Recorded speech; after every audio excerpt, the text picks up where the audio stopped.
So dalawang option ito. If either na bukod dito, ito pa magpapanipis pa siya dito para pumasok 'yan, no.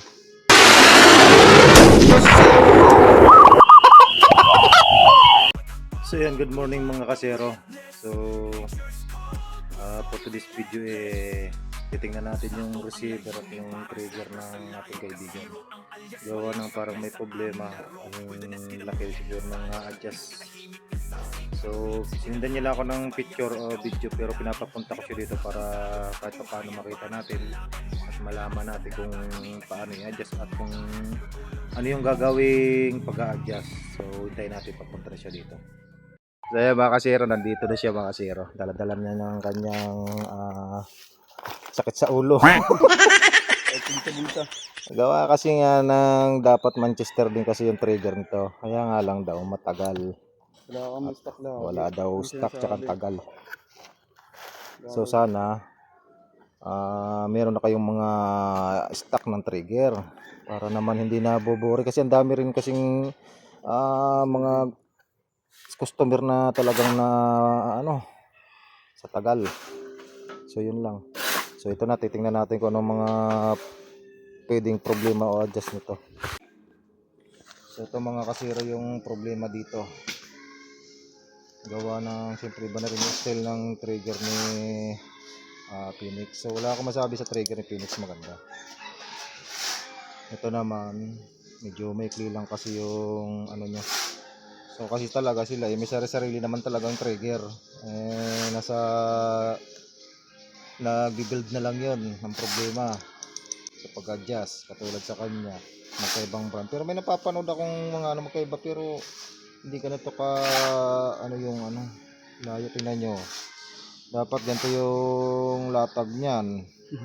Ayan, hindi na rin pwede magbawas dito, gawa na yung pinaka-plenum niya. Yan pag nagbawas yan, ninipis na o baka tamaan na yung butas.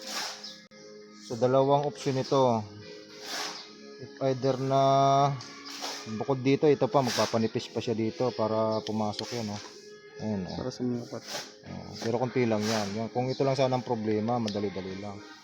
So ito yung magiging option. Pwede siyang magpalit ng bulb pin na mahaba-haba para ganyan, Gano'n kahaba? mahaba na yung bulb pin niya. So ang problema niya ito na lang. Tapos yung butas naman dito ang problema. Magpapabutas naman siya dito para umabot. Hindi kasi aabot, malayo. Andun yung ano niya, So pangalawang option para medyo mahabol, so ito pwede siyang pabawasan niya dito ng ganyan, may style na pag yan ang parang nakikita kong maaaring paraan papatabas.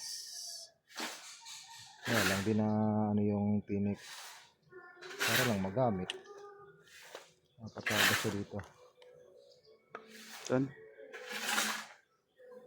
Hanggang dyan. So, lagyan mo lang ng style, parang ganyan, para may style pa rin. Nakasamak pa. Ano na yung niyan? Para pumalo na. Umabot. So yan ang problema nito mga kasero.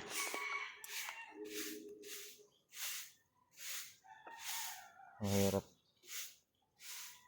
Hindi, ayaw kasi ng Kasi pag umorder ka naman sa kanila, ang tagal din naman, maguguryo ka. Minsan tagal din sumagot sa message. Bakit kasi sila parang ano yung tawag ito?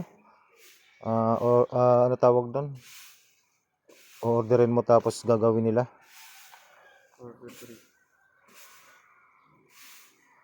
Yung sa akin nga, yung aking unit na PCP, wala pa hanggang ngayon. Isang buo na po yun, pero hindi yung kompleto. Wala siyang silencer, wala siyang scope. So naghihintay na lang po tayo ng release niya. Sabi ni maker baka kayanin ngayong na to bago magkatapusan. So hopefully, kasi sa totoo lang nakakaboring din magantay. At gustong gusto na nating mag-hunt mga kasero. So ito nga talaga yung a-adjust natin. Si Phoenix yung mag-a-adjust.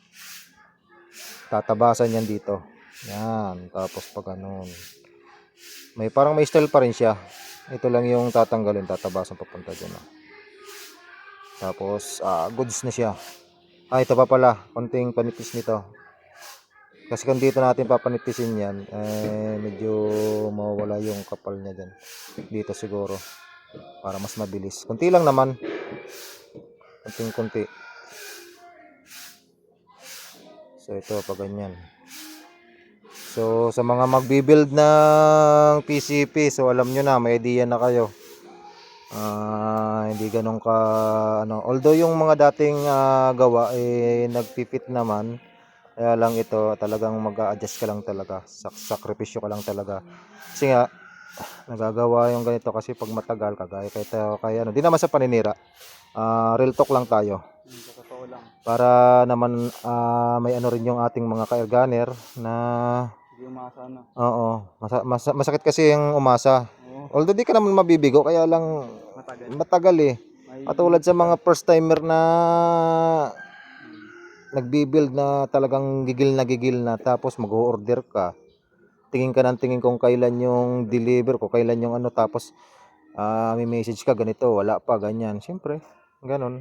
So mapipilitan kang mag-order sa iba, katulad nito kay Phoenix, ang bilis. Ayan lang ang problema.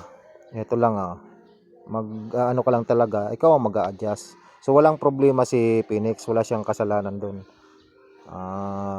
Ikaw na, yung nagbi-build na yung may gusto nito para lang makapagbuo ka ng isang unit. So yun lang sa mga nagbi-build o kaya di nagbi-build sa mga nagbabalak bumili ng PCP, hindi rin ganun kadali ang pagbili na parang ready-made kasi karamihan ngayon made to order. Bibilihin mo, magda-down ka kasi ang iba kasi di naman kasi lahat ng tao matitino. Minsan kasi kinakancel, ginaganyan. Siyempre yung tao, yung maker gagastos ng mga materyales, mahal din yung mga ganito. Katulad sa atin tayo nakapila tayo, naka-line up tayo. Although natatagalan din na boboring na rin ako, pero siyempre inuunawa na rin natin. So yun lang, kung sino man yung nagbabalak na magka PCP, talagang mag-aantay kayo. Depende sa maker, kung may maker na mabilis ang proseso, marami yung mga tauhan o medyo konti yung pila, makakabili agad kayo.